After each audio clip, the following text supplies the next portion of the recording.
Beliau pada saat sebelum jadi nabi, kita tahu beliau orang yang sangat dicintai di Mekah.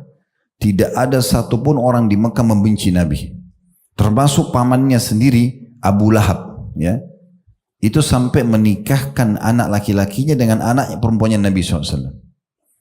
Tapi setelah Nabi dinobatkan jadi Nabi di umur 40 tahun, lalu kemudian beliau mengiklankan, mengajak kepada tauhid, kepada Allah, meninggalkan sembahan berhala, meninggalkan kesyirikan, meninggalkan kekufuran, kemaksiatan, zina, makan bangkai, menyembelih untuk selain Allah dan segala macam, maka dibenci oleh orang-orang yang mulai membencinya pamannya sendiri Abu Lahab itu.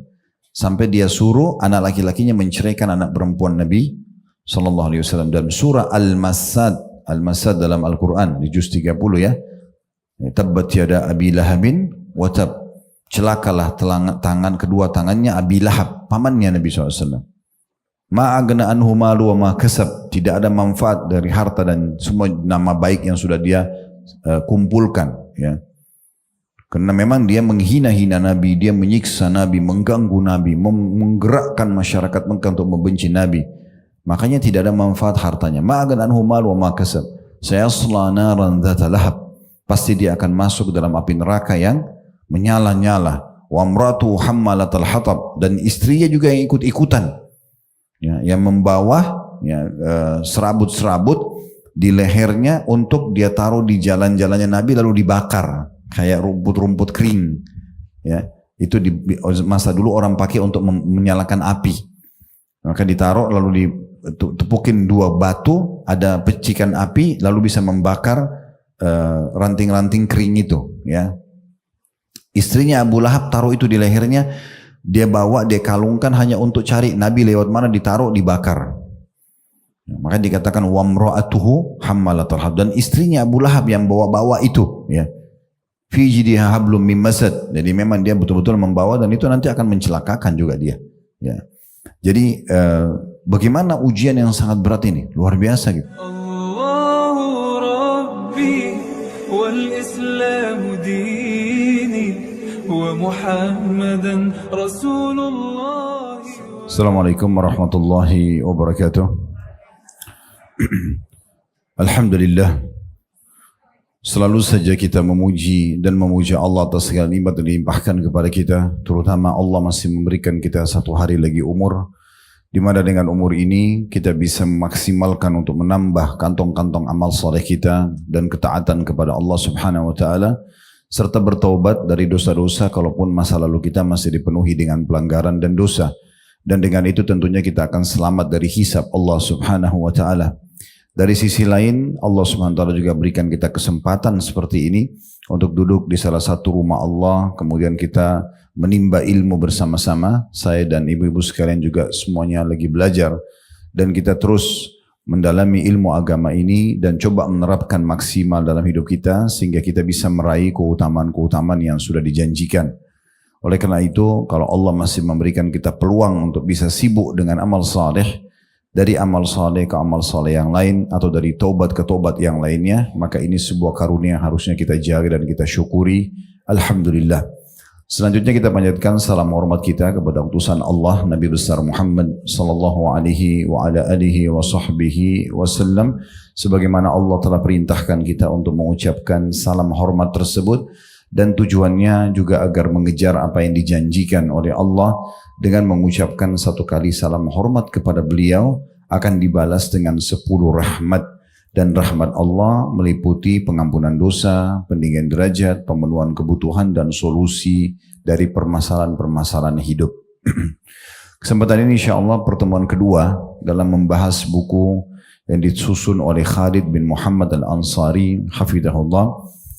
Judulnya Keutamaan dan Buah Manis Sabar, disertai faktor-faktor pendorong dan perusaknya dan contoh figur para penyabar.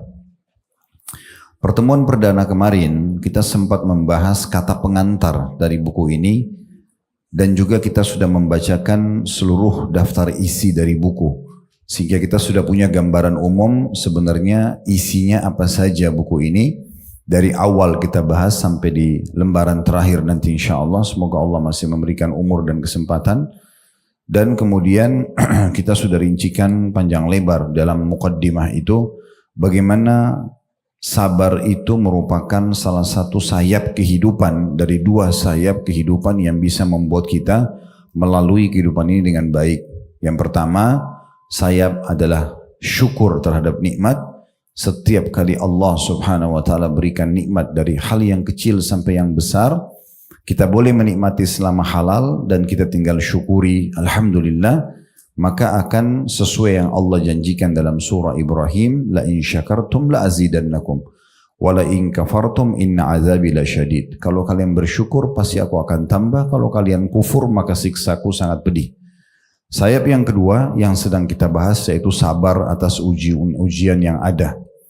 Dan sudah kita ingatkan ibu-ibu sekalian pada pertemuan yang lalu, sabar itu pada 3 hal. Yang pertama, sabar dalam mengerjakan ketaatan. Jadi untuk selalu rutin menjaga sholat 5 waktu tepat waktu, menutup aurat setiap saat kalau dibutuhkan, bertemu dengan yang bukan mahramnya, kemudian sibuk mencari nafkah yang halal untuk memenuhi kebutuhan makanan, minuman, tempat tinggal dan pakaian kita, serta juga berinteraksi biologis yang halal dan apapun yang Allah subhanahu wa ta'ala bolehkan. Ini kita bersabar karena akan ada ujiannya. Berat orang masih ngantuk malam hari tapi bangun sholat malam misalnya, atau berat juga orang mengeluarkan sedekah mungkin di saat dia juga butuh dengan uang tersebut, atau mungkin memperdulikan atau peduli terhadap keadaan orang lain dari kalangan muslimin kayak teman-teman di Palestina, sementara kita sendiri mungkin butuh pembenahan diri, dan sekian banyak hal-hal contoh-contoh dalam ketaatan-ketaatan yang butuh kesabaran. Dan ini sabarnya sendiri punya pahala. Jadi kalau ibu-ibu mengerjakan satu ketaatan kayak sholat, puasa, zikir, baca Quran, duduk majelis ilmu, haji dan umroh dan apa saja ketaatan, itu ada pahala masing-masing. Sabarnya kita untuk komitmen menjaga ibadah tersebut, setiap ada kesempatan dan perintah kita kerjakan, maka itu ada nilai pahala ekstra. Begitu juga yang kedua, sabar terhadap meninggalkan dosa-dosa. Karena kita semua punya peluang berzina, berbohong, menipu, membunuh dan segala macam pelanggaran. Itu pasti terlintas dalam hidup kita dan kita punya peluang besar untuk itu. Tetapi kalau kita bersabar, kita tidak mau mengiyakan negosiasinya syaitan untuk mengajak kita terjerumus dalam pelanggaran, maka ini namanya sabar yang kedua. Ya, sabar ini juga ada nilai pahalanya sendiri. Kalau masih ingat saya sempat sebutkan Abdullah bin Umar radhiyallahu anhuma, sahabat ini berkata, saya meninggalkan 1 dirham yang haram, pendapatan yang jelas tidak bisa diambil, 1 dirham saja lebih saya sukai daripada saya bersedekah 100.000 dirham. Kalau Abdullah bin Umar melihat malah mengejar meninggalkan yang haram itu lebih besar pahalanya dari mengerjakan ketaatan. Jadi meninggalkan penawaran 1 dirham haram. Kalau kita mungkin 10.000 rupiah, 1.000 rupiah tapi haram. Itu lebih kita tolak nih. Enggak, saya enggak mau karena ini haram atau ini syubhat. Itu lebih besar pahalanya dibandingkan kita bersedekah dengan 100 juta rupiah misalnya. Itu butuh kesabaran. Ya, karena setiap orang yang kita pasti akan terlintas godaannya. Kemudian yang ketiga baru sabar secara umum terhadap ujian harian. Kayak ibu sakit, lapar, haus, gangguan orang. Nah kebanyakan orang-orang menjelaskan tentang sabar di poin ketiga ini saja. Padahal sebenarnya sabar masuk di 3 poin tadi. Sabar mengerjakan ketaatan, sabar dalam meninggalkan dosa, dan sabar dalam ujian harian. Dan untuk memahami bahwa sabar ini adalah sebuah perangkat dalam hidup kita dan senjata terbaik untuk menghadapi permasalahan, kita harus tahu tidak ada orang yang luput dari ujian. Siapa di antara kita yang tidak pernah lapar, tidak pernah haus, tidak pernah keselio, tidak pernah sakit kepala, tidak pernah sakit gigi, tidak pernah diganggu orang, tidak pernah rugi, tidak pernah ditipu. Semuanya pasti akan terlalu dalam hidup kita. Gitu kan? Maka ujian ini akan datang. Andai saja cuma kita sendiri yang diuji oleh Allah, mungkin wajar kita tidak sabar. Tapi semua orang akan diuji hal yang sama. Tinggal bagaimana kita menerima itu sebagai keputusan Allah, lalu kita ikhtiar mencari jalan keluarnya. Jadi kalau kita berikan gambaran sabar sederhana adalah ibu menerima keputusan Allah yang sudah terjadi. Misal kita bangun tidur, sudah flu. Udah kita langsung terima, oh Allah lagi uji saya. Gak perlu kita salahin AC yang semalam dingin, tidak perlu kita salahin suami ibu mungkin yang kecilin AC-nya, atau mungkin ibu karena semalam pakai baju yang tipis, atau itu alasan semua, tidak ada manfaatnya untuk disebutkan karena sudah terjadi. Yang benar adalah, oh Allah lagi uji saya terima keputusan ini, kemudian ikhtiar, minum teh hangat, minum obat, konsul sama dokter, nah itu namanya sabar. Ya, kita utangkan uang kepada orang, lalu tiba masa waktu jatuh tempo kita tagih, lalu orang itu belum bisa bayar atau belum mau bayar. Di sini butuh kesabaran. Kita ambil ini sebagai ujian dari Allah, lalu tetap ikhtiar. Ikhtiar itu misalnya tetap kita tagih lagi. Mungkin ada orang yang mau laporkan orang itu ke polisi, itu ikhtiar, dan itu masih masuk dalam bab sabar. Masih masuk dalam bab sabar. Yang penting ibu bisa menerima dulu ujian tersebut. Dan salah satu bentuk pahala yang maksimal dalam ujian adalah tidak berkeluh kesah kepada manusia. Kita sudah jelaskan juga pada pertemuan yang lalu, ibu kalau mau bicara sama manusia hanya sebatas konsultasi dan hanya kepada ahlinya saja. Sakit pada dokter, masalah-masalah agama itu kepada ustadz atau ustazah, masalah bangunan kepada arsiteknya, ya. Atau misalnya desain interiornya atau yang sejenisnya, gitu ya. Seperti itulah. Jadi hanya bicara pada ahlinya, dan itu pun konsultasi. Misal kepada dokter, dok kepala saya sudah 3 hari sakit, saya susah tidur, kira-kira apa obatnya? Nah itu konsultasi namanya, ya. Sama ustadz pun begitu, suami saya ucapin kalimat talak dalam keadaan marah, jatuh nggak sih talaknya? Nah itu ditanyakan hukumnya, itu namanya konsultasi. Begitu juga dengan kepada arsitek dan seterusnya. Kalau curhat, tuangkan semua permasalahan, menceritakan awal kisah sampai akhir kisah, atau bagaimana keadaan hiruk-pikuknya kita melalui ujian yang sedang ada, ini hanya kepada pencipta saja, Allah subhanahu wa ta'ala. Jadi kita sebutkan itu sebagaimana diceritakan dalam Al-Quran. Nabi Ayyub alaihissalam waktu beliau diuji penyakit yang menular, ya, kepada Allah SWT ujikan kepada dia, maka dia hanya mengatakan kepada Allah saja. Dia mengatakan, Rabbi anni massani yadhur wa anta arhamur rahimin. Wahai Zat yang maha pemurah, ya Allah, engkau telah mengujiku dengan penyakit ini, dan kau adalah Zat yang maha pengasih lagi maha penyayang. Artinya saya keluhkan ini ya Allah, tapi saya tetap bisa menerima, dan saya yakin dengan kemahakasihanmu engkau akan bisa menyembuhkanku. Maka seperti itulah sebenarnya. Kami sudah titik beratkan pada pertemuan yang lalu itu, ya. Ibu ingat, permasalahan apapun yang paling baik adalah ibu langsung kembali kepada Allah subhanahu wa ta'ala. Kalau nikmat sedang ada, yang ciptakan kita Allah, yang ciptakan nikmat itu Allah, yang bisa pertahankan hanya Allah. Kalau kita sedang diberikan ujian, yang ciptakan kita Allah, yang ciptakan ujian itu Allah, yang hanya bisa memberikan solusinya Allah. Makanya dalam riwayat yang sahih disebutkan, baginda Nabi SAW itu beliau kalau punya permasalahan apapun, padahal beliau seorang Nabi, beliau juga hadapi masalah-masalah seperti kita, dari lapar, dari haus, dari gangguan orang, kemudian butuh sesuatu bantuan sampai beliau pernah berhutang, gitu ya. Beliau selalu menuju ke sholat, beliau selalu menuju ke sholat. Wudu, sholat hadap kiblat, tuangkan semua dalam sujud, atau setelah sholat kita berdoa kepada Allah subhanahu wa ta'ala. Ibu kalau sabar dalam ujian-ujian yang datang, maka pahala kita sangat besar. Ini saya ingatkan kembali yang kita bahas di kata pengantar itu di halaman 1, 2, yang halaman 3-nya. Kalau yang pegang buku ya, itu ada Ats-Tsa'labah Al-Khursyani radhiyallahu anhu berkata, Nabi SAW bersabda, hadis ini sudah kita bacakan pertemuan yang lalu, saya ingatkan kembali agar connect dengan bahasan hari ini ya. Kata Nabi Muhammad SAW, Inna mi waraikum ayyamas sabr. Sesungguhnya nanti ada hari-hari dalam hidup kalian membutuhkan kesabaran ekstra. Butuh kesabaran ekstra. Setiap orang pasti akan diuji, tergantung Allah mau uji dia seperti apa. Itu hari-hari yang butuh kesabaran. Karena berkeluh kesah pun tidak akan memberikan jalan keluar. Ya. As-sabru fihinna kaqabdi 'alal jamri. Sampai pada level karena ujian itu berat, seseorang di antara kalian yang sedang melaluinya seperti sedang memegang batu bara. Jadi bara api, kalau kita pegang bara api panas, nah seperti itu kita memegangnya. Karena sakit sekali badannya, sakit hatinya, pikirannya jadi galau. Tapi itu butuh kesabaran. Karena kalau kita keluh kesah pun tidak akan memberikan jalan keluar. Sebelum kita lanjutkan hadisnya, saya ingatkan kembali kami sampaikan pada pertemuan yang lalu perkataan Umar radhiyallahu anhu. Beliau bilang begini, orang yang sedang diuji oleh Allah terbagi dua. Yang satu bahagia, yang satu sengsara.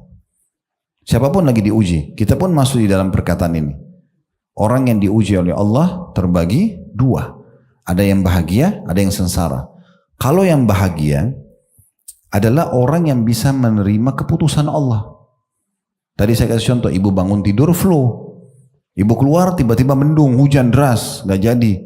Atau mau janjian sama orang batal, proyeknya batal. Ya, proses pengobatannya gagal, harus pindah ke dokter lain atau rumah sakit lain misalnya, kan? Maka kalau itu datang, ini orang yang bahagia, ibu terima dulu, terima sebagai keputusan dari Allah. Dengan menerimanya, kata Umar, maka orang ini akan bahagia karena dia dapat pahala, ya, karena menerima keputusan Allah. Kemudian yang kedua, dia mudah melaluinya, dan yang ketiga, dia dapat jalan keluarnya. Ini orang yang bahagia. Ibu bangun pagi tadi flu. Kita kembali ke contoh ini supaya mudah difahami. Kalau ibu jalani apa yang Umar bilang, oh Allah lagi uji saya, berpahala. Mirip ibu kalau kerja di perusahaan, pimpinan perusahaan kasih satu peraturan, mau nggak mau kita ikutin, kalau enggak kita dikeluarkan. Misal, maka orang yang bisa menerima, dia bisa jalan dengan perusahaan itu, kan gitu. Dia terima dulu, maka dia dapat pahala. Yang kedua, dia mudah melaluinya. Karena ibu menerima, oh Allah lagi uji saya flu. Ya udah, kita jadi mudah melaluinya. Karena kita sudah tahu itu ujian. Kemudian yang ketiga, dia akan dapat jalan keluarnya. Ini golongan pertama yang bahagia kalau didatangkan padanya ujian. Karena dia bisa menerima. Maka dia dapat pahala, dia mudah melaluinya, dia juga dapat solusinya. Yang kedua, orang yang sengsara. Dia berkeluh kesah. Semua, walaupun cuma flu, saya kasih contoh yang lalu kalau masih ingat, satu kampung tahu. Semua orang disampaikan. Saya lagi flu loh, saya lagi flu. Semua grup WA isi, dia flu. Kalau perlu dikirim foto hidungnya yang sudah merah. Gitu. Nah ya. Jadi akhirnya dia seperti tidak menerima itu. Kata Umar, orang seperti ini bisa berdosa. Berdosanya kenapa? Karena dia seperti mengeluhkan Tuhannya yang menguji dia pada manusia. Ini lihat nih, Allah lagi uji saya. Jadi seakan-akan ya menolak takdir itu. Dia bisa berdosa. Orang kan kalau nolak takdir berdosa. Dia sulit melaluinya. Dan dia tidak dapat jalan keluarnya.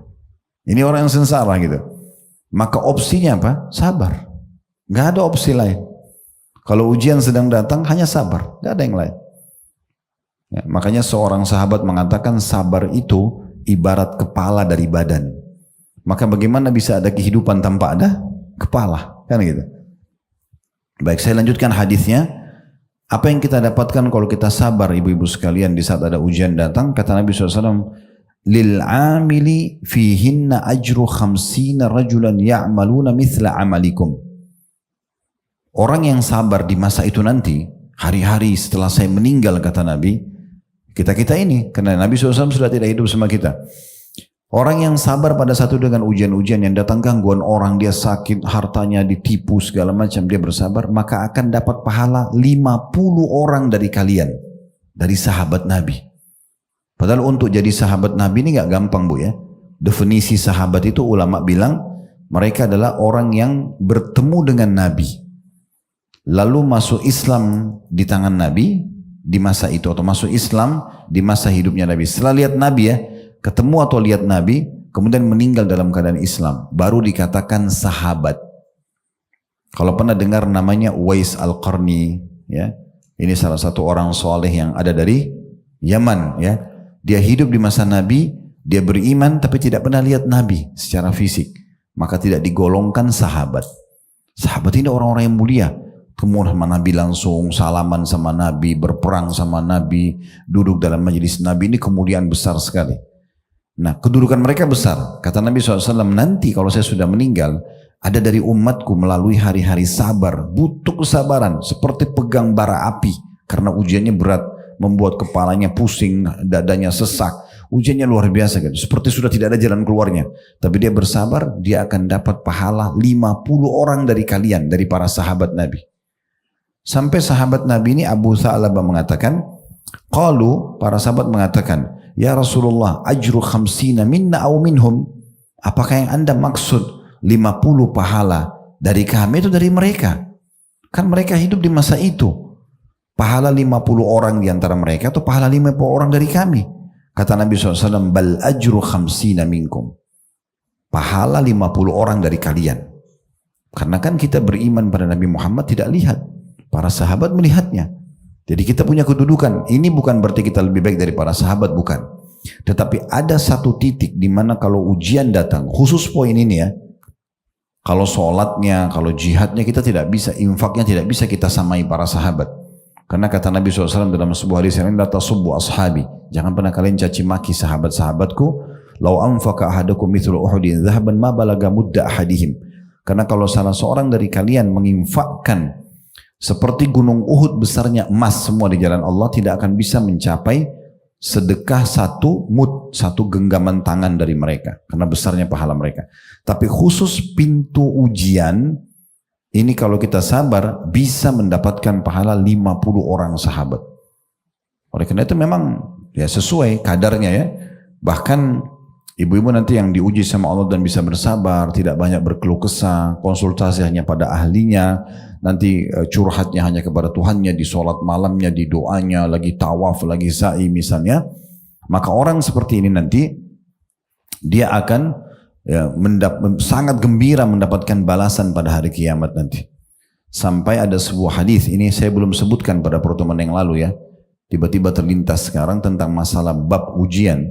Kata Nabi SAW, nanti orang yang ujiannya lebih sedikit dan lebih ringan di dunia, pada saat melihat orang yang lebih berat dari dia ujiannya di dunia dan diberikan pahala melimpah, hanya bersabar berapa hari, berapa bulan, beberapa kali kasus, toh juga fa inna ma'al usri yusra, di setiap kesulitan ada kemudahan.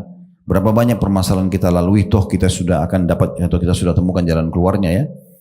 Maka orang-orang seperti ini akan ya, berharap dikembalikan ke dunia karena dia lihat orang yang lebih berat ujiannya begitu banyak pahala yang dikasih dan derajat tinggi di surga, yang sedikit ujiannya berharap dikembalikan ke dunia untuk digunting-gunting kulit mereka, terus mereka meninggal lagi. Artinya mereka cari ujian yang paling berat, berharap kembali ke dunia supaya diberikan pahala dari sabar itu ya. Jadi memang tidak akan dapat pahala sabar kecuali dengan ujian ya. Nah itu yang penting untuk digarisbawahi. Dan ini sudah kita jelaskan panjang lebar juga pada kesempatan yang lalu di kata pengantar. Sekarang kita akan masuk di muqaddimah ya, di halaman 1. Kalau ibu pegang bukunya. Jadi setelah kita sebutkan kata pengantar kemarin, kita juga masuk ke daftar isi.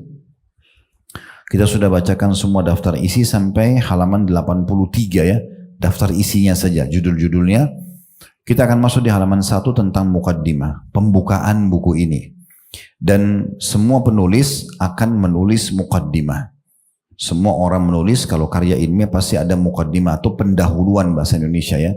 Tujuannya orang kalau baca pendahuluannya, orang sudah tahu apa yang sedang menjadi kerangka fikir yang sedang dipikirkan oleh penulis yang dia ingin tuangkan. Nah itu difahami dari pendahuluan itu. Di halaman 1, penulis di sini mengangkat firman Allah Subhanahu wa taala dalam surah Al-Muddathir ayat 1 sampai ayat 7. Saya bacakan firman Allah SWT yang mulia ini. Ya ayyuhal muddathir kum fa'anzir wa rabbaka fakabbir wa thiyabaka fatahhir warrujza fahjur wa la tamnun tastakthir wa li rabbika fasbir. Artinya, wahai orang yang berselimut. Ini panggilan Allah kepada Nabi Muhammad SAW di saat beliau sedang berselimut tidur, turun firman Allah Subhanahu wa taala ini, wahai orang yang berselimut, bangunlah, lalu berilah peringatan. Tugasmu sebagai utusan Allah. Bangun, bangkit, sampaikan agama Allah itu diterima atau tidak. Dan agungkanlah Tuhanmu, besarkan dalam dirimu, dan bersihkanlah pakaianmu, sucikan dari segala macam najis dan kotoran, dan tinggalkan segala perbuatan dosa atau keji. Dan janganlah engkau hai Muhammad memberi bersedekah pada orang dengan maksud memperoleh balasan yang lebih banyak, dan karena Tuhanmu lah bersabar. Nah, saksi bahasan kita adalah potongan terakhir, ya, karena ingin lebih banyak mendapatkan pahala, maka bersabarlah ya, dalam ujian-ujian yang datang, ya. Karena ibu kalang kabut, ibu cerewet, ibu tidak terima, ya, sama aja harus dilalui gitu. Kalau kita lagi flu, mau ngomel-ngomel, mau ngoceh-ngoceh, mau salahin apapun, tetap akan flu gitu kan. Jadi nggak ada manfaatnya. Solusi terbaiknya sabar udah, ya, sabar sehingga lebih mendapat pahala tadi saya bilang, kemudian juga bisa melalui dan juga mendapatkan jalan keluarnya. Baik, penulis menyusun di mukaddimah 4 poin, Bu. 4 poin dalam mukaddimah beliau setelah mengangkat tadi firman Allah Subhanahu wa taala surah Al-Muddathir ayat 1 sampai ayat 7. Walaupun saksi bahasan kita adalah akhir ayatnya, ayat ketujuhnya ya, yaitu wali rabbika fasbir, dan ya karena Tuhanmu lah, karena patuh kepada Allah, bersabarlah kalau ujian sedang datang. Poin pertama kata penulis, ya, setelah menulis ayat ini, menaati perintah dan bentuk sabar yang paling sempurna. Syekh Al-Allama Abdurrahman As-Sa'di, kalau yang pegang bukunya, Syekh itu biasa dipanggil, kalau orang Arab panggil Syekh ini 3 ya.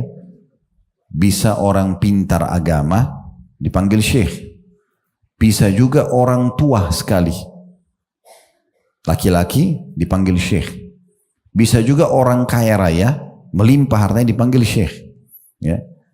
Tetapi biasanya kalau Syekh yang agamis, ya, lebih kepada agama, itu memang biasa kalau dalam tulisan diikuti seperti ini, Al-Allamah. Al-Allamah maksudnya orang yang alim, ya. Syekh Al-Allamah Abdurrahman As-Sa'di rahimahullah. Ini salah satu ulama yang hidup di Saudi, dalam kurung W itu maksudnya wafat, Bu ya. Wafat tahun 1376 Hijriah. Kita sekarang tahun 1400 ya, 40 berapa? Enggak hafal. 1446 ya. Jadi dia meninggal 1376 ya. Nanti ibu usahakan kalau beli tanggal kalender di dinding atau yang di meja seperti ini, itu yang ada tanggal hijriahnya ya, supaya tahu ibu sekarang berada di tanggal berapa hijriah, karena ada hubungannya sama hukum syar'i kita, diantaranya puasa Ayyamul Bid ya, 3 hari setiap bulan kan, tanggal 13, 14, 15 setiap bulan dari bulan-bulan hijriah misalnya. Atau kita mau puasa Tasu'a dan Ashura 9 dan 10 Muharram, atau kita mau puasa hari Arafah 9 Zulhijjah atau 9 hari pertama Zulhijjah. Ini semua butuh kalender hijriah. Baik, Al-Allama Abdurrahman As-Sa'di rahimahullah berkata, yang maknanya pesan dari atau pesan dalam firman Allah Subhanahu wa taala wa li rabbika fasbir di ayat ke-7 surah Al-Muddathir, dan karena Tuhanmu bersabarlah, diarahkan kepada Nabi Muhammad SAW agar beliau bersabar dan berharap pahala kepada Allah, serta menginginkan wajah Allah Ta'ala dengan sikap sabar beliau tersebut. Dan sungguh Nabi SAW telah mentaati perintah Tuhannya Subhanahu wa Ta'ala, beliau bersegera melaksanakannya, lalu beliau bersabar karena Tuhan beliau dengan kesabaran yang paling sempurna. Sabar dalam ketaatan kepada Allah, sabar dalam menjauhi kemaksiatan atau bermaksiat kepadanya, dan sabar dalam menghadapi ketentuan-ketentuan takdirnya. N-nya besar kata ganti Allah, yang menyakitkan, hingga beliau mampu dengan sikap sabar itu melampaui para rasul ulul azmi alaihimus salatu wassalam lainnya. Ulul azmi maksudnya nabi-nabi pilihan ya. Yang wajib kita imani Nabi dan Rasul berapa jumlahnya, Bu? 25 ya. Tapi udah tahu belum Allah utus berapa Nabi? 124.000 ya. 124.000 Nabi. Di antaranya 313 Rasul. Bedanya Nabi sama Rasul, kalau Nabi itu tidak membawa syariat baru. Mereka hanya mengingatkan kaumnya yang disampaikan oleh Nabi dan Rasul sebelumnya. Kalau Rasul itu membawa syariat baru. Tapi agamanya satu, Islam semua. Yang wajib ibu-ibu hafal 25 Nabi dan Rasul. Saya tidak tahu kalau kita disuruh hafal semua 124 ribu ini. 25 saja tidak hafal, bagaimana? Bahkan banyak yang tidak tahu siapa nama istri Nabi, siapa anak Nabi. Berapa kali di majelis ditanya, siapa sebutkan istri Nabi? Disebutkan Fatimah. Ya. Fatimah anaknya. Contoh saja seperti itu. Jadi kita 25 Nabi dan Rasul. Nah dari 25 Nabi dan Rasul itu ada lagi 5 Nabi yang mengerucut. Dikenal dengan Ulul Azm. Ini Nabi pilihan. Pimpinannya semua Nabi-Nabi itu. Yang 5 ini adalah Nabi Nuh, kemudian Ibrahim, kemudian Musa, Isa, dan Muhammad alaihi wassalatu wassalam. 5 Nabi dikenal dengan Ulul Azm. Pemimpinnya para Nabi-Nabi itu lagi. Nabi Nuh, Nabi Ibrahim, kemudian Musa, Isa, dan Muhammad alaihi wassalatu wassalam. Nah dari 5 ini ngerucut lagi satu pimpinan mereka. Itulah Nabi Muhammad sallallahu alaihi wasallam. Semua Nabi-Nabi dan Rasul sebelum Nabi Muhammad sallallahu alaihi wasallam diutus khusus untuk kaumnya, Bu. Khusus untuk kaumnya saja. Jadi dia diutus satu negeri, negeri itu saja. Dia tidak punya kewajiban sebarin agama syariatnya kemana-mana, gitu ya. Tapi Nabi Muhammad SAW diutus untuk seluruh alam semesta, semuanya. Maka itu keutamaan sendiri. Dan kata Nabi Muhammad SAW, aku adalah pemimpin anak Adam pada hari kiamat dan tidak ada kesombongan dalam masalah itu. Nah ini makna daripada potongan terakhir perkataan Al-Allama Abdurrahman As-Sa'di rahimahullah. Dengan sikap sabar itu, Nabi Muhammad SAW sabar, beliau melampaui para rasul ulul azmi alaihi wassalam lainnya. Maksudnya mengalahkan kedudukannya Nabi Nuh, Nabi Ibrahim, Nabi Musa, Nabi Isa alaihi wassalam. Nah poin ini perlu kita garis bawahi. Dari surah Al-Muddathir ayat 7-nya. Wa li rabbika fasbir. Allah suruh Nabi Muhammad SAW sabar. Kalau Nabi Muhammad saja diuji, Bu. Dan ujiannya berat sekali. Ujiannya berat. Coba bayangkan, apalagi kalau ibu-ibu mungkin lebih bisa membayangkan kalau ibu punya 7 orang anak, ya 6-nya meninggal di masa ibu. Bagaimana perasaannya? Nabi Muhammad SAW itu. Anaknya 7, 3 laki-laki, 4 perempuan. Anaknya adalah Al-Qasim yang laki-laki, yang kedua Abdullah, yang ketiga Ibrahim. Tiga-tiganya meninggal masih kecil. Baru lahir beberapa waktu meninggal. Kemudian ada 4 perempuan, Ruqayyah, Ummu Kalthum, Zainab, dan Fatimah. Ruqayyah, Ummu Kalthum, dan Zainab meninggal di masa hidup Nabi. Nanti Fatimah meninggal setelah Nabi. Jadi dari 7 anak ini, 6-nya meninggal di masa hidup beliau. Beliau pada saat sebelum jadi Nabi, kita tahu beliau orang yang sangat dicintai di Mekah. Tidak ada satupun orang di Mekah membenci Nabi. Termasuk pamannya sendiri Abu Lahab, ya, itu sampai menikahkan anak laki-lakinya dengan anak perempuannya Nabi SAW. Tapi setelah Nabi dinobatkan jadi Nabi di umur 40 tahun, lalu kemudian beliau mengiklankan, mengajak kepada tauhid, kepada Allah, meninggalkan sembahan berhala, meninggalkan kesyirikan, meninggalkan kekufuran, kemaksiatan, zina, makan bangkai, menyembelih untuk selain Allah dan segala macam. Maka dibenci oleh orang-orang yang mulai membencinya pamannya sendiri Abu Lahab itu. Sampai dia suruh anak laki-lakinya menceraikan anak perempuan Nabi SAW. Dan surah Al-Masad dalam Al-Quran di juz 30 ya. Tabbat yada Abi Lahabin wa tab. Celakalah tangan kedua tangannya Abi Lahab, pamannya Nabi SAW. Ma'agna anhu malu wa ma kasab. Tidak ada manfaat dari harta dan semua nama baik yang sudah dia kumpulkan, ya. Karena memang dia menghina-hina Nabi, dia menyiksa Nabi, mengganggu Nabi, menggerakkan masyarakat Mekah untuk membenci Nabi. Makanya tidak ada manfaat hartanya. Ma'agan anhu mal wa ma kasab. Sayasla naran dzata lahab. Pasti dia akan masuk dalam api neraka yang menyala-nyala. Wa amratu hammalatal hatab, dan istrinya juga yang ikut-ikutan. Ya, yang membawa ya, serabut-serabut di lehernya untuk dia taruh di jalan-jalannya Nabi lalu dibakar. Kayak rumput-rumput kering, ya itu di masa dulu orang pakai untuk menyalakan api, maka ditaruh lalu tepukin dua batu, ada pecikan api, lalu bisa membakar ranting-ranting kering itu. Ya. Istrinya Abu Lahab taruh itu di lehernya, dia bawa, dia kalungkan hanya untuk cari Nabi lewat mana, ditaruh, dibakar. Maka dikatakan wamra'atuhu hammalatul hatab, dan istrinya Abu Lahab yang bawa-bawa itu, ya. Fi jidha hablum min masad. Jadi memang dia betul-betul membawa, dan itu nanti akan mencelakakan juga dia. Ya. Jadi bagaimana ujian yang sangat berat ini, luar biasa gitu. Sampai waktu beliau pertama kali menerima wahyu di Gua Hira di Jabal Nur, Iqra bismi rabbikal ladzi khalaq, ya, 5 ayat pertama surah Al-Alaq, gitu.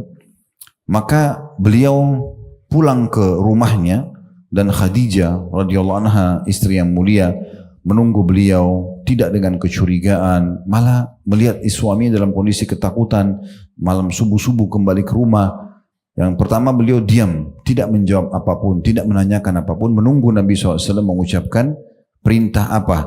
Maka Nabi mengatakan zammiluni, zammiluni, selimuti aku, yang menyebabkan turunnya surah Al-Muzammil dalam Al-Quran. Ya. Orang yang minta diselimuti. Lalu Khadijah membungkus Nabi SAW dengan selimut, membawanya ke dalam rumah, memberikan minuman. Setelah tenang, Khadijah juga tidak tanya. Maka Nabi SAW menceritakan, telah terjadi begini dan begitu. Aku berada di Gua Hira, kemudian aku didatangi oleh sosok orang aku tidak kenal, berpakaian putih, memelukku, lalu menyuruh aku membaca Iqra, diulangi sampai berapa kali. Setelah itu aku bilang aku tidak bisa baca, lalu disebutkanlah 5 susunan kalimat yang aku harus ucapkan. Setelah itu aku turun dari Gua Hira menuju ke kaki lereng gunung Jabal Nur, ya. Tiba-tiba aku mendengarkan suara dari langit mengatakan, ya Muhammad anta Rasulullah wa ana Jibril. Hai Muhammad, engkau adalah utusan Allah, aku adalah Jibril. Lalu kata Nabi SAW, aku angkat kepalaku ke langit, aku melihat Jibril dalam postur aslinya sebagai malaikat. Dimanapun aku pandangkan mataku, di timur, di barat, di utara, di selatan, di situ padan Jibril memenuhi langit, dan Jibril memiliki 600 ekor sayap, yang kalau satu sayapnya dikebaskan bumi ini maka akan bisa menghancurkan bumi ini. Lalu kemudian hilang tiba-tiba. Maka Nabi SAW ketakutan sebagai manusiawi dengan itu. Tapi Khadijah posisinya radhiyallahu anha, seorang istri yang salihah, yang memang pantas untuk menjadi suri tauladan bagi semua muslimah. Dia mengatakan, wahai suamiku, apakah kau berpikir kau akan diberikan sesuatu keputusan atau takdir yang buruk? Sementara kau suka silaturahim, kamu membantu orang susah, kamu memenuhi kebutuhan orang-orang, maka tidak mungkin kau dihinakan. Maka Khadijah pun mengajak suaminya Nabi SAW bertemu dengan seorang pendeta Nasrani bernama Waraqah bin Naufal. Waraqah bin Naufal ini sepupunya Khadijah, dan dia sudah lama menunggu keluarnya Nabi terakhir di Mekah, karena dia tahu dalam kitab Injil ini tempat keluarnya Nabi terakhir. Maka dibawalah ke sana, Nabi SAW ceritakan. Lalu kata Waraqah bin Naufal, wahai Muhammad, Allahu Akbar, Allah Maha Besar. Sungguh yang telah datang kepadamu adalah ciptaan Allah, makhluk bersayap yang pernah datang kepada Musa, maksudnya Jibril alaihissalam. Lalu kata Waraqah bin Naufal, ketahuilah, aku akan menjadi orang yang pertama beriman kepadamu di saat nanti kau benar-benar sudah diutus oleh Allah. Dan di saat kau diusir oleh kaummu, nah ini yang kita ingin sampaikan ya, kau diusir oleh kaummu keluar dari kota Mekah ini. Nabi SAW waktu itu masih bingung. Nabi bilang, apakah mereka akan mengusirku? Karena Nabi nggak nyangka sebelum masa kedamaian Nabi sangat dicintai oleh masyarakat Mekah. Bahkan mereka mengamanahkan dana-dana mereka, harta mereka untuk dibisniskan oleh Nabi. Dan mereka berikan julukan Nabi As-Sadiqul Amin, orang yang sangat dipercaya dan sangat jujur gitu. Lalu kata Waraqah bin Naufal, tidak ada seorang pun yang diutus seperti kamu kecuali akan diusir oleh kaumnya. Maka waktu itu sempat terputus wahyu 6 bulan bu. Nggak ada lagi turun wahyu. Setelah 6 bulan baru turun Wad-Duha, surah Ad-Duha. Demi waktu duha, di waktu pagi hari. Wad-Duha wal-Laili idza saja, di waktu malam juga pada saat tiba. Ya. Disebutkanlah sampai akhir surah Ad-Duha. Wal-Laili idza saja ma wadda'aka rabbuka wa ma qala, Tuhanmu tidak meninggalkanmu hai Muhammad dan menyanyiakanmu. Jadi bukan berarti 6 bulan itu terputus wahyu, kemudian kau ditinggalkan, gitu ya. Maka sampai akhir surah Ad-Duha. Nah, di masa 6 bulan ini sebelum turun wahyu surah Ad-Duha, wahyu yang kedua turun pada masa itu, Waraka bin Nawfal meninggal dunia. Pendeta tadi, maka kata Nabi SAW, aku diperlihatkan oleh Allah Waraka bin Nawfal masuk ke dalam surga. Tapi saksi bahasan ujian yang datang pada Nabi, tadinya beliau sangat dicintai di Mekah, dibenci gara-gara menyampaikan agama. Padahal menyampaikan yang benar. Gak boleh sembah berhala, gak boleh berbohong, gak boleh makan bangkai, gak boleh berzina, diingatkan. Tapi orang membencinya. Dari sini berarti pelajaran penting, ibu-ibu sekalian, kita kalau menyampaikan yang benar, itu jangan pikir karena retorika kita bagus, karena ilmu kita luas, karena kita mungkin punya jabatan, lalu orang semua terima. Nggak ada. Itu pro kontra. Sebagus apapun kebenaran yang kita sampaikan, sehebat apapun retorika yang kita gunakan, pasti akan ada pro. Ada orang yang terima, sebagaimana dakwah Nabi SAW ada yang terima seperti Abu Bakar, Umar, Uthman, Ali, Talha, Zubair, dan sahabat-sahabat Nabi yang lain ridwanullahi alaihim. Dan ada juga yang menolak seperti Abu Lahab, Abu Jahal, Abu Jahal, Umayyah bin Khalaf, ya, Syaibah, Walid, dan semua tokoh-tokoh Mekah akhirnya meninggal dalam keadaan kufur gitu. Nah, itu terjadi. Ini pelajaran pertama yang kita ambil dari firman Allah Subhanahu wa taala, ya, wa li rabbika fasbir, dan untuk Tuhanmu lah kau bersabar. Kalau Nabi Muhammad SAW saja manusia mulia diuji, apalagi kita. Makanya Nabi Muhammad SAW bilang, Bu, ya, siapa yang sedang diberikan ujian oleh Allah, maka hendaklah dia mengingat ujianku. Otomatis itu akan meringankan ujian dia. Maksudnya, saya aja sebagai Nabi diuji, apalagi kalian. Nah, seperti itulah. Dan apa ujian kalian pertemukan dengan ujianku, maka akan jadi kecil semuanya. Ya. Nabi Muhammad SAW diuji dari mulai jadi Nabi sampai belum meninggal dunia. Di kota Madinah, tentu banyak jenis ujiannya, tapi kalau di kota Madinah, itu beliau SAW sudah punya kerajaan, jadi nabi, jadi raja, punya pasukan, masih diganggu oleh orang munafik, selalu mendustakan nabi, selalu mengolok-olok keputusan nabi, ya, tidak percaya terhadap ayat Al-Quran yang diturunkan, menggoda orang-orang muslimin yang sudah beriman agar murtad dari agama Islam, dan segala macam perbuatan-perbuatan yang mereka lakukan, ya, bahkan mereka berusaha membunuh Nabi Muhammad Sallallahu Alaihi Wasallam. Ibu kalau mendengarkan kajian kami Sirah Nabawi tentang perang Tabuk, perang Tabuk itu sebenarnya 30.000 pasukan keluar dari Madinah bersama Nabi SAW, para sahabat Nabi, untuk berperang dengan orang-orang Romawi. Sekarang kota Tabuk ini masuk wilayah Saudi, ya. Masa itu masih kerajaan Romawi di masa Nabi Muhammad SAW. Beliau keluar dengan 30.000 pasukan menuju ke wilayah Romawi untuk berperang dengan bangsa Romawi, menawarkan Islam, kalau enggak mereka bayar jizyah, upeti, kalau enggak maka mereka akan berperang. Nah, pada saat beliau keluar ke sana, kata para ulama sejarah, peperangan sebenarnya bukan dengan bangsa Romawi, karena Romawi tidak mau ketemu dengan Nabi.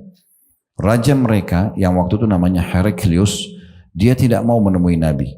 Dia sebelum Nabi kepung ke wilayah Tabuk, dia sudah masuk Islam di tangan utusan Nabi kedatang ke dia, karena dia tahu. Tapi karena para pendeta di kerajaannya nggak mau beriman dan mau memberontak dari kerajaan dia, maka dia tinggalkan agama Islam. Nah, waktu Nabi keluar di akhir tahun sebelum beliau wafat, ya, peperangan terakhir Nabi, perang Tabuk, beliau mengepung wilayah Tabuk. Kata Heraklius kepada prajuritnya, jangan kalian keluar melawan orang ini, karena orang ini betul-betul Nabi dan ciri-cirinya sudah disebutkan dalam Injil. Kalau kalian lawan pasti kalian akan kalah. Maka Nabi SAW pulang ke Madinah membawa kemenangan, tapi sepanjang jalan itu gangguan orang munafik tidak berhenti. Terus diganggu oleh orang munafik SAW sampai mereka berusaha membunuh Nabi di tengah jalan. Jadi peperangan Tabuk sebenarnya penyerangan muslimin ke wilayah Romawi, tapi peperangan yang sebenarnya itu adalah yang terjadi antara Nabi SAW dengan orang-orang munafik yang coba membunuh beliau.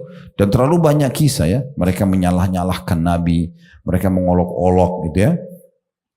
Saya berbagi di antara kisahnya, waktu Nabi SAW dalam satu perjalanan pulang ke kota Madinah, lalu beliau berkemah, ternyata untah beliau hilang, untahnya Nabi hilang, lepas dari ikatannya dengan hikmah Allah Subhanahu Wa Taala. Maka Nabi bilang kepada para sahabatnya, untaku lepas, coba tolong cari dan tangkap. Maka para sahabat pun mencari. Mereka yang beriman pada Nabi, ya udah, unta Nabi hilang, kita cariin aja, sederhana begitu aja. Contoh misalnya pengajian begini, Ustadz hilang sendal, orang jemaah pada cari itu biasa aja gitu ya. Tapi orang-orang munafik di masa itu tidak. Mereka pada saat Nabi SAW suruh cari, sahabat cari untanya, dia bilang, ini kayak mengaku Nabi, masa untanya aja hilang gak tahu di mana. Gitu. Jadi nyakitin Nabi gitu.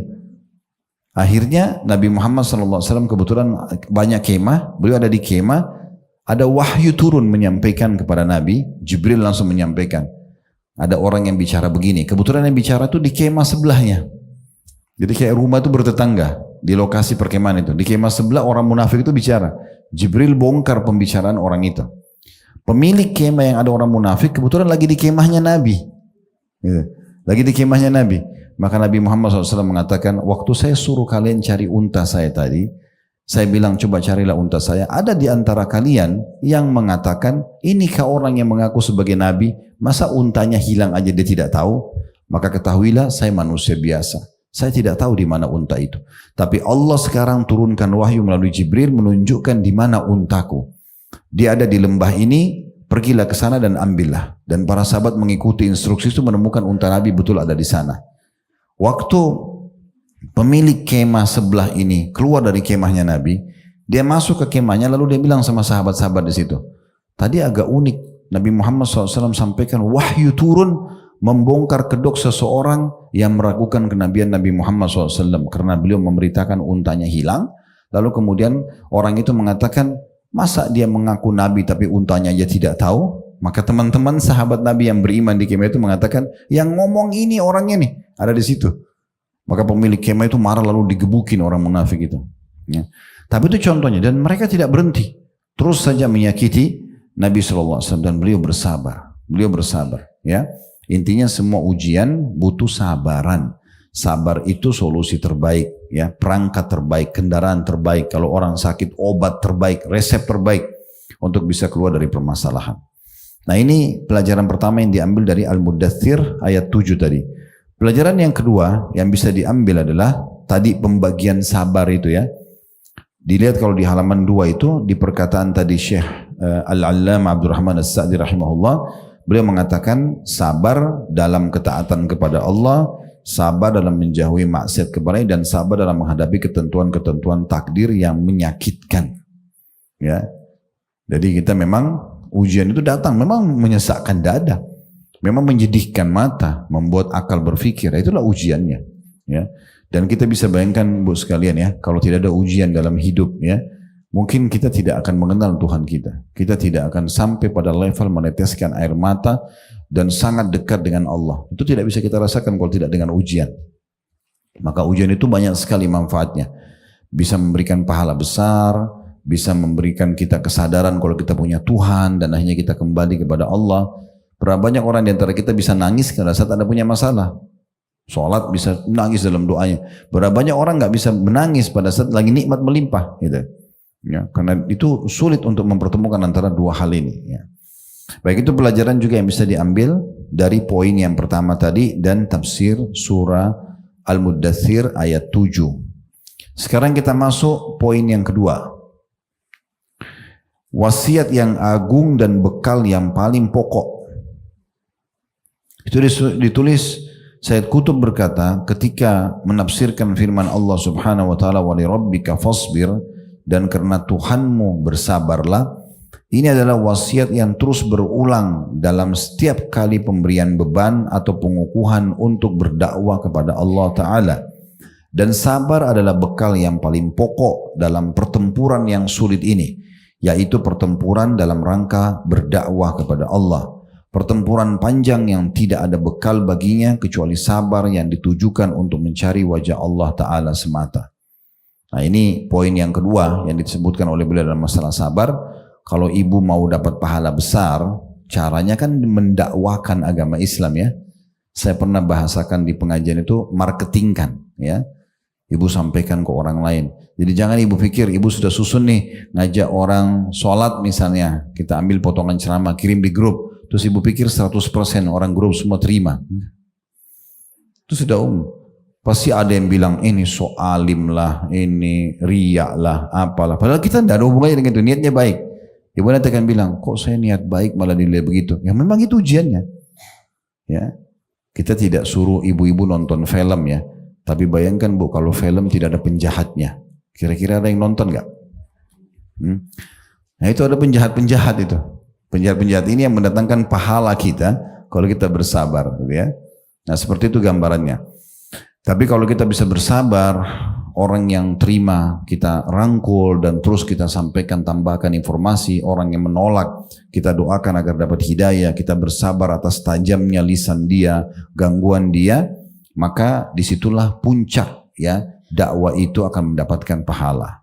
Ini poin yang kedua yang dititikberatkan oleh penulis.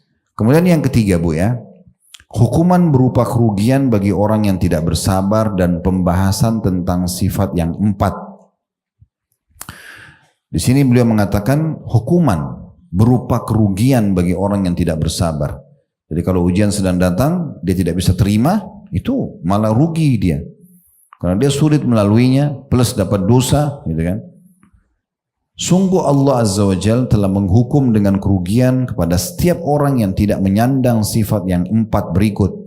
Dan kesabaran termasuk salah satu di kandungannya, yaitu yang pertama, beriman kepada apa-apa yang Allah perintahkan untuk diimani, dan iman tidak akan terwujud tanpa ilmu. Ya. Jadi maksudnya beriman kepada apa-apa yang Allah perintahkan untuk diimani, di antaranya ujian-ujian kalau datang. Dan iman itu tidak akan terwujud tanpa ilmu. Maksudnya ibu jadi nggak bisa bersabar menghadapi permasalahan kalau ibu tidak ikuti majelis ilmu, dengarin kayak begini. Ini kan akan membuat, oh ternyata saya harus sabar ya. Oh ternyata ada pahalanya besar ya. Oh ternyata Nabi aja diuji kan gitu. Nah itu dengan ilmu itu kita jadi bisa menerima keputusan Allah Subhanahu Wa Taala. Yang kedua, beramal saleh mencakup segala perbuatan baik yang zahir maupun yang batin.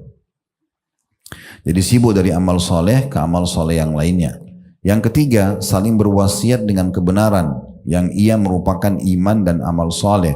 Maksudnya sebagian mereka berwasiat kepada sebagian yang lain dengan itu. Jadi kalau ada orang diuji, kita duduk dan kita sampaikan, sabar ya, gitu ya. Ini semua ada pahalanya. Itu kan mewasiatkan. Jadi kalau kita pun sedang lagi tidak diuji, kita bisa mewasiatkan orang yang diuji. Sebagaimana kalau kita yang diuji orang lain tidak, dia akan datang menyabarkan kita. Itu juga salah satu pondasi yang baik. Ya, sehingga kita saling dukung-mendukung. Makanya kita disuruh menjenguk orang sakit dan membesarkan jiwanya, mendoakan kebaikan, ya, memberikan kata-kata optimis, ya.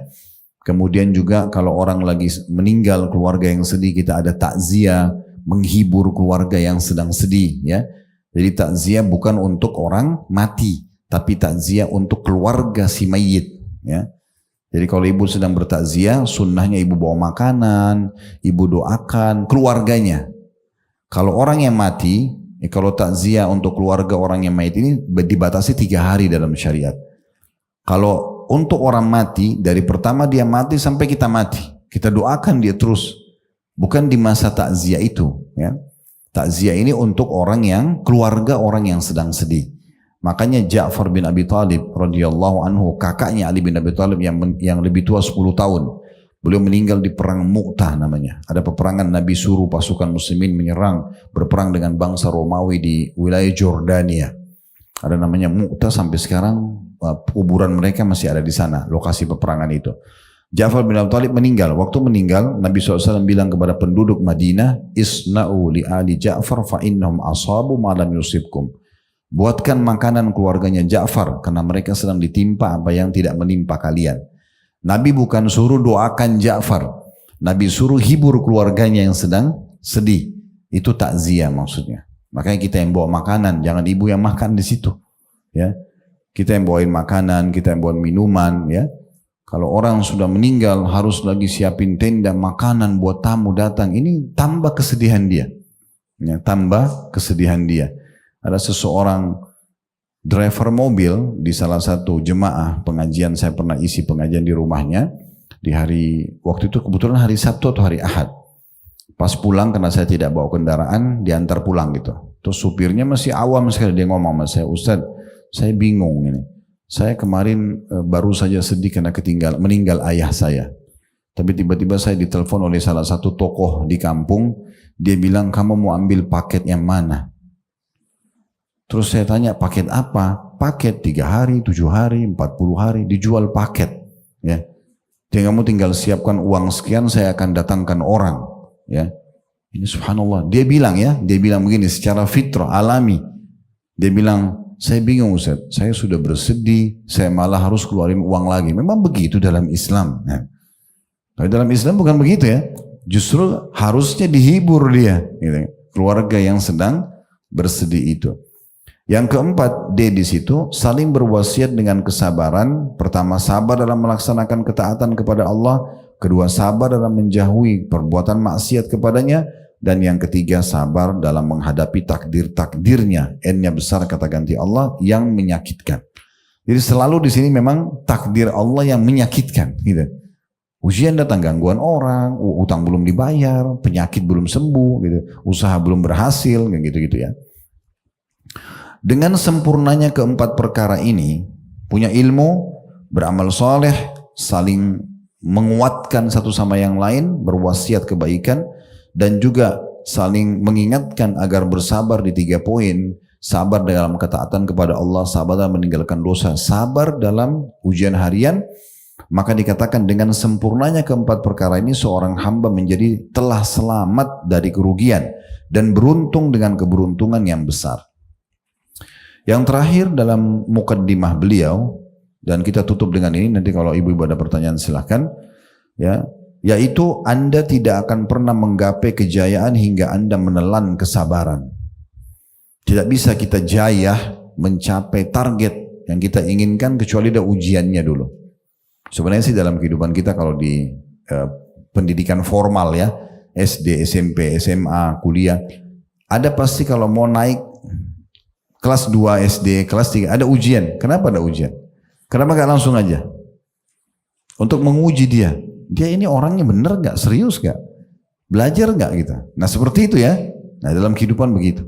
Kalau kita sedang diuji oleh Allah SWT, sebenarnya ibu sedang mau disampaikan oleh Allah ke satu level. Ibu sabar gak?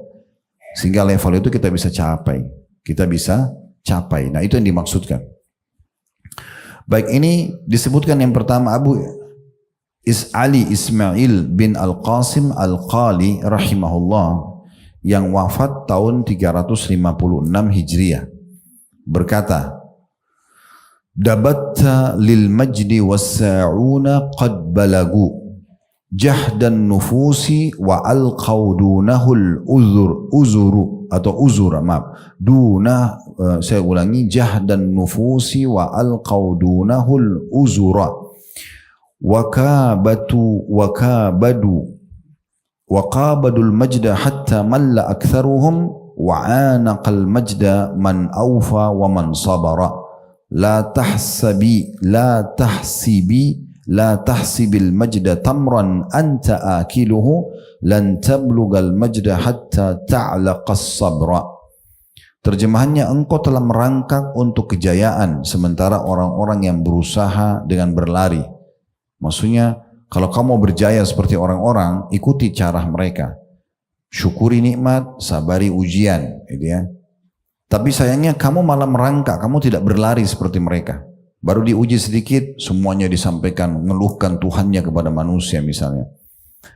Telah menelan beban kesulitan dan membuang kain sarung tanpa membawanya agar mudah berlari. Maksudnya diingatkan pun tidak mau belajar. Tetap aja, jangan enggak usah keluh kesah, nanti pahalamu berkurang loh. Enggak, tetap diceritakan lagi pada orang lain. Saya pernah bertemu dengan seorang ustadz dai, ketemu saya ngobrol. Pada saat ngobrol, dia tidak, entah kenapa tiba-tiba dia masuk ke satu permasalahan yang sedang dia hadapi. Dia rupanya ngajar di satu pesantren, pemilik pesantren ini sahabat dekatnya dia juga, tapi tidak diberikan haknya gitu. Lalu dia keluh kesahkan terus.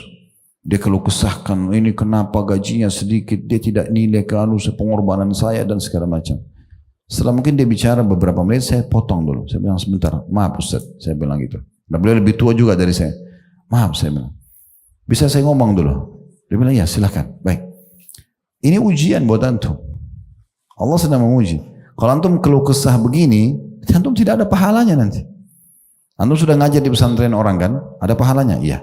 Murid-murid sudah mulai menghafal hadis, Al-Quran atau apa syair Arab yang ditikan, dia bilang iya. Baik, itu kan sudah ada pahalanya. Kalau antum keluh kesah begini, maka jadi dosa.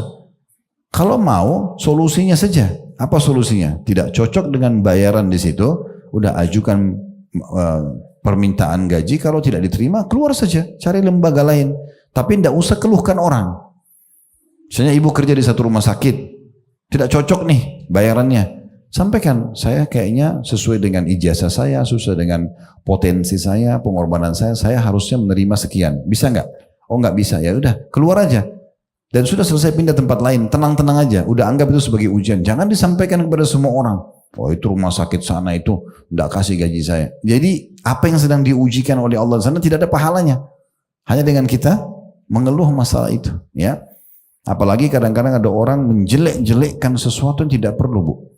Contoh misal, ibu mampir ke sebuah masjid. Ini kan masjid Masya Allah bersih ya. Ada mungkin sebagian masjid kotor ya.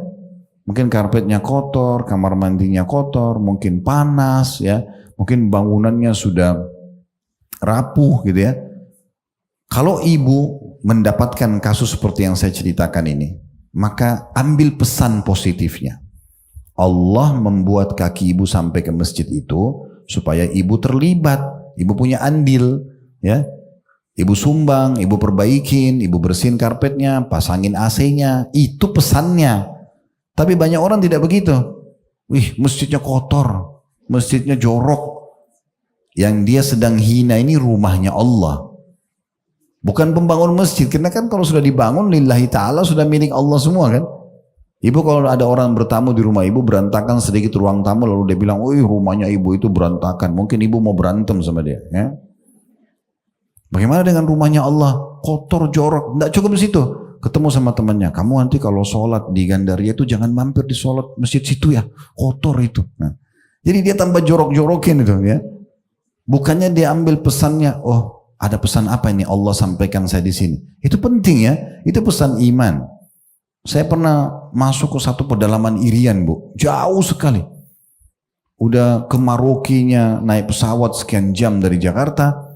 Ya, mungkin kalau ke Jakarta Maroki itu dengan transitnya sama dengan Jakarta ke Saudi itu. Lama banget. Sudah gitu naik pesawat lagi ke perkampungannya kecil. Pesawat cuma 12 orang. Pilotnya bisa dilihat gitu. Ya. Kalau angin kencang kembali pesawatnya. 1 jam masuk ke daerah pedalaman satu kabupaten masuk terus naik lagi kapal tradisional sana gitu dari kayu masih 6 jam masuk ke pedalaman sampai ke dalam nggak ada lampu nggak ada apa gitu tapi kita jalan sana temuin kaum muslimin di sana segala macam pas saya lagi duduk kebetulan bersama saya ada satu dokter dari Riyadh beliau memang sama kami bentuk forum pengiriman dai ke sana gitu ya. Ingin melihat lokasi sana, lokasi mana yang butuh dai kita kirimkan, buku-buku, anak-anak mu'allaf situ kita coba kirim ke Jawa atau di pesantren di Jawa untuk disekolahkan, gitu-gitulah. Subhanallah, dokter ini teman saya nggak usah sebutin nama beliau bisikin saya dengan satu orang lagi teman, sambil kita mau tidur di malam hari kan. Dia bilang, saya tiba-tiba merenung, apa pesannya Allah kita sampai injakkan kaki kita ke kampung ini. Ini jauh sekali nih, tidak ada lampu, 6 jam naik kapal tradisional ke dalam. Sampai orang-orang di perkampungan sekitar itu bilang, Ustadz, malam-malam datang ke saya, Ustadz mau lihat buaya nggak? Untuk apa lihat buaya? Dia bilang, buaya itu biasanya matanya begini aja Ustadz, kalau di sini ada buaya matanya segini. Ya untuk apa? Untuk dimakan gitu kan? Nah, mungkin.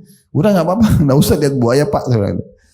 Tapi di sungai yang luar biasa gitu ya masih natural sekali bisa ada buaya orang lewat pakai kapal buaya di sebelahnya gitu jadi daerah yang luar biasa tapi bahasanya penting dia bilang sama saya dan saya ingat terus perkataan itu apa pesannya Allah kita sampai ke sini saya takut dia bilang nanti kalau Allah tanya kita hari kiamat kakimu sudah saya sampaikan ke Irian sana apa yang kau buat di sana.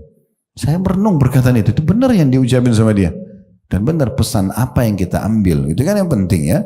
Ibu kalau ketemu sama orang miskin, pesannya bantu. Bukan protes. Ini pura-pura kayaknya. anak pinjaman. Negosiasi sama syaitan untuk intinya tidak sedekah. Padahal pesannya kan harusnya sedekah. Nah, ambil pesan imannya, itu yang dimaksudkan di situ, ya. Baik, di sini ditutup sama beliau dengan jangan mengira, ya, di syair tadi lanjutannya, ya. Jangan mengira kejayaan itu hanya sebutir kurma yang engkau makan, jadi gampang didapat. Engkau tidak akan menggapai kejayaan hingga engkau menjilati kesabaran. Jadi kau tidak akan mencapai kejayaan yang kau inginkan. Kayak misalnya contoh, dulu kalau di sini kita ada yang sudah sarjana atau mungkin tamat SD, SMP, SMA misalnya. Bagaimana dulu waktu kita lulus? Kan kita butuh ujian kan? Nah, ada orang ugal-ugalan, kecuali naudzubillah sekolahnya juga tidak baik, membantu-bantu aja lulusin walaupun tidak benar gitu ya. Tapi kalau orang yang benar-benar dia harus ujian, dia harus belajar, kadang-kadang dia harus begadang, baru dia dapat kejayaan untuk naik di poin itu, naik kelas. Ya, dia mau lebih bagus lagi, lebih berjaya lagi, dia harus rajin nulis, baca, dia pahami pelajaran sampai jadi ranking 1. Nah itu begitu. Atau kalau di kuliah mungkin dia kaum laut, akan seperti itu. Ya, tidak akan dapat kejayaan kecuali melalui kesabaran. Memang harus sabar. Orang yang melanjutkan S2 sabar, S3 sabar, dia harus lowongin diri untuk belajar, nulis lagi makalah, nulis tesis, nulis disertasi, dites, bisa lulus, bisa tidak, dan segala macam hal. Dan itu seperti itulah. Nah ini dimaksud dengan kejayaan tidak akan dicapai kecuali dengan kesabaran. Allahu a'lam. Kedepannya insya Allah kita akan masuk di halaman ke-7 ya. Lembaran pertama, bahasan pertama beliau tentang masalah sabar, yaitu definisi sabar dan pembagiannya. Baik. Pukul 14 kurang 10 menit ya. Mungkin cukup sampai sini dulu. Dan saya ingatkan kembali yang menjadi inti dari pengajian adalah materinya ya. Pertanyaan itu pelengkap. Jadi mungkin juga perlu ibu-ibu yang mungkin pertama kali hadir, kami memang tidak membuka banyak pertanyaan karena ini hanya melengkapkan saja. Dan yang kedua, kalau pertanyaannya tidak sesuai dengan tema mungkin tidak akan dibaca ya, supaya tidak memecahkan konsentrasi jemaah, membawa pulang poin yang sudah kita pesan tadi. Itu yang sebenarnya yang paling penting ya. Semoga Allah SWT penuhi hajat kita semuanya. Siapapun yang hadir, semoga Allah terima hajat-hajat dunia dan akhiratnya. Allah maafkan kesalahannya, Allah terima seluruh amal-amal solehnya. Dan semoga Allah terima seluruh amal soleh yang pernah kita kerjakan, yang sedang kita kerjakan, yang akan kita kerjakan sampai menjelang ajal dan nanti dengan pahala yang sempurna. Semoga Allah maafkan dan juga Allah ganti dosa-dosa kita menjadi pahala, kedua orang tua kita dan seluruh kerabat-kerabat kita dan siapapun yang kita cintai karena Allah dan mereka mencintai kita karena Allah. Dan selalu kita doakan agar negara kita menjadi negara yang aman, tentram, damai. Allah jaga kesatuan, persatuan dan kemerdekaan kita. Allah berikan petunjuk para pemimpin untuk menjalankan tugas dan amanah dengan baik. Allah jadikan masyarakat dari kita masyarakat yang tentram, damai, selalu bergotong royong kerjasama dengan pemerintah untuk menjalankan program-program positif yang tidak bertolak belakang dengan syariat Allah. Dan semoga Allah makmurkan negeri kita, Allah jadikan contoh bagi negeri-negeri yang lain. Dan Allah membuat kita melanjutkan estafet perjuangan para pejuang-pejuang kita dalam mempertahankan negara tercinta ini. Dan kita doakan saudara kita di Palestina, semoga Allah berikan mereka keikhlasan, kemenangan, juga kemerdekaan sebagaimana Allah berikan kepada kita. Dan Allah menangkan mereka dari musuh-musuh mereka. Dan semoga Allah satukan kita semua di surga firdausnya tanpa hisab, mana disatukan dalam majlis ilmu yang mulia ini. Allahumma amin. Kalau ada benar dari Allah, ibu bisa ambil dan amalkan. Kalau ada salah dari saya, tolong dimaafkan dan tidak usah diamalkan. Subhanakallahumma bihamdika, asyhadu an la ilaha illa anta astaghfiruka wa atubu ilaik. Wassalamualaikum warahmatullahi wabarakatuh.